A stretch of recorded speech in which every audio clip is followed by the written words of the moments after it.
Hello and welcome to another episode of OFL News. Today we will be going over if it is possible or not for a non-quarterback to win MVP. And thanks to Afro Bull for the awards watch. There is 3 nominees so far for MVP. That would be Drew, Sean, and Swagbirds, which is myself.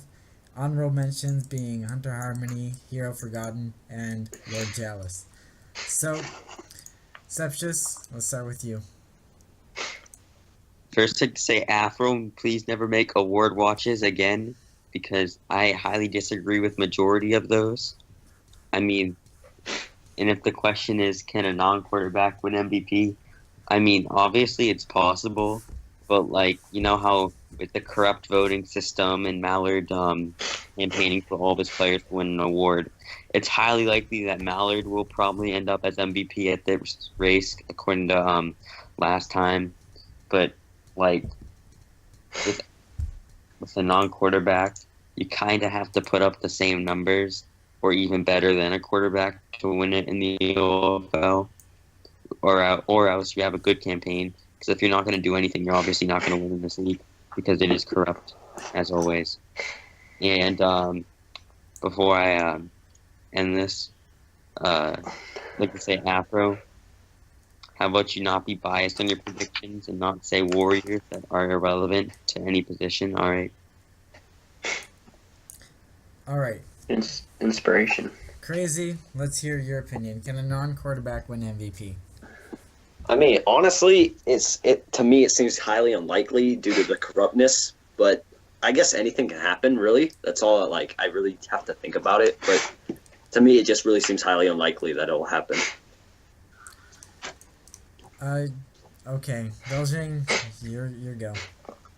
Okay, so basically, how I'm thinking about this, I do think it is possible for a non-quarterback to win MVP because if you think about it, the past couple seasons, it's been the majority of the MVP nominees have been quarterbacks. So I think if people are trying to find something else other than a quarterback, then yes, they'll win, but most likely it's a no because everyone always wants the top scoring quarterback to be the MVP and whatnot.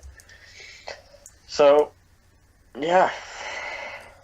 All right, and before I go, Septius, I want you to explain, because we have talked about this before, but explain to me why the voting system or the MVP race is corrupt. If we can look at the basics here, we can go back to last award race when Mallard won Defensive Player of the Year, CB of the Year, and Most Improved when he did not put up the numbers for any of those or deserve it. And his center, Hydro Pants, won Center of the Year when he let up 8 sacks in one game, and my center only let up 3 all season, which is an M4 won Center of the Year, and he played center for 3 games. That just proves it right there. With the MVP, the way you win the award, life is all about connections, but with OFL, you need the connection, but you also need bribery, which is what I think. Players, the voting system, let's look at one way it's corrupt. Another, say I go up to Egg and I'll be like, you vote me for Receiver of the Year and I'll vote you for MVP. We can just easily do that. And you can also vote yourself for that award too. You can just easily make those little deals with other people, or you can just say, if you do this, I'll do this, blah, blah, blah, which is probably what Mallard did, or it's what I assume, rather. And how these award voting forms and everything, they're all bull crap. All the stat forms are stupid as hell. In the way they had the voting system, it was better when it was only the EBs and trusted members voted, because everybody wanted the league votes, but that's not working too well for anybody right now, because nobody in the 95% of the OFL is unintelligent and practically stupid as all hell. So I gotta stop you there. Okay, so although I would agree with you on some points, there is a lot of campaigning involved, and it is all based off numbers. For instance, this is not taking a shot at Sean this season or anything like that, but he threw 10 touchdowns against a garbage team. That will be factored into whether he wins or not. When, say, Mallard could probably do maybe 8 touchdowns against them, and he would probably, inch ahead. But regardless of that, that's not the topic of today. In my honest opinion, if a non-quarterback can they win MVP? The only way I see that happening really is, first of all, it cannot be a receiver because the quarterback will get stats on that too. And so really the only way is, I think you have to play running back because centers will never get the attention, and you have to have a few good defensive plays as well. It has to be both sides of the ball because you need, honestly, awards is based off stats mostly.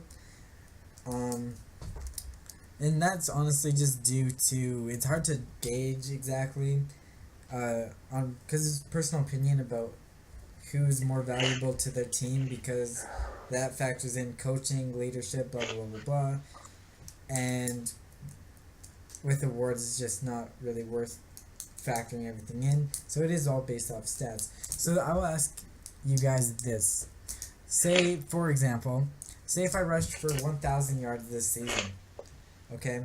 At the current rate, if I go for 1,000 yards a season, and I'm facing, say, Sean puts up his stats like he always does, who would you personally vote for? Sean.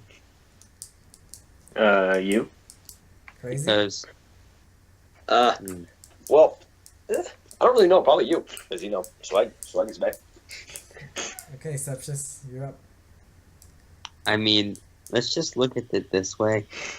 Honestly, with MVPs, I'd probably vote Sean because, one, he's obviously is a quarterback that's leading his team. Then again, he's in a division with Turks and Greats, but the dude,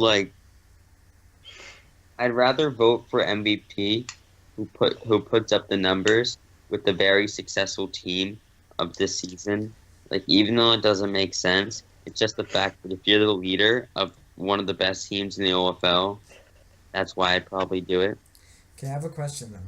If you had, say, Mallard, using him again, if you put him on the Rams, he'd still probably do alright. Not as good as Sean, I will say, but he'd still do alright. I mean, they have one of the best teams. Obviously, they've won those Victory Bowl for 4 or 5 seasons. But I have a question.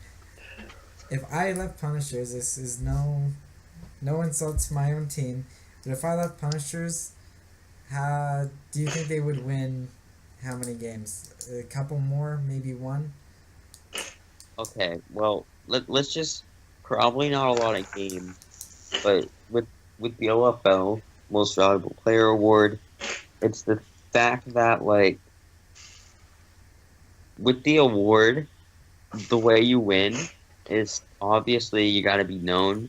But if your name is Sean, or if your name is Lord Jalis or Bungless, people just automatically are going to vote for you.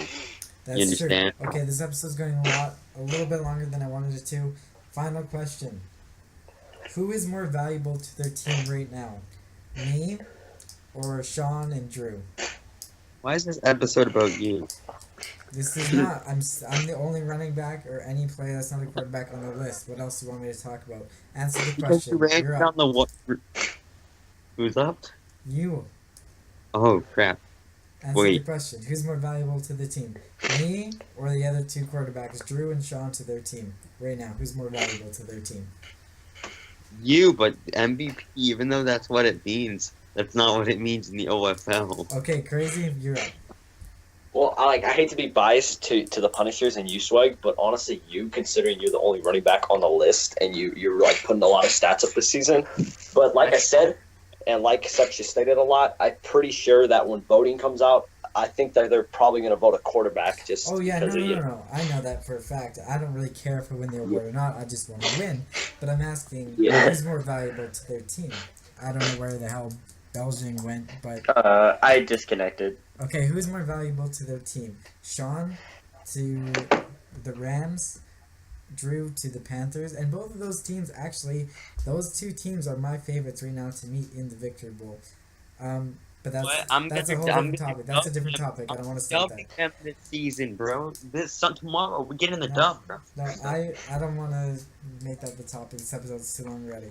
Belging, who's more valuable to their team, me or Sean and Drew?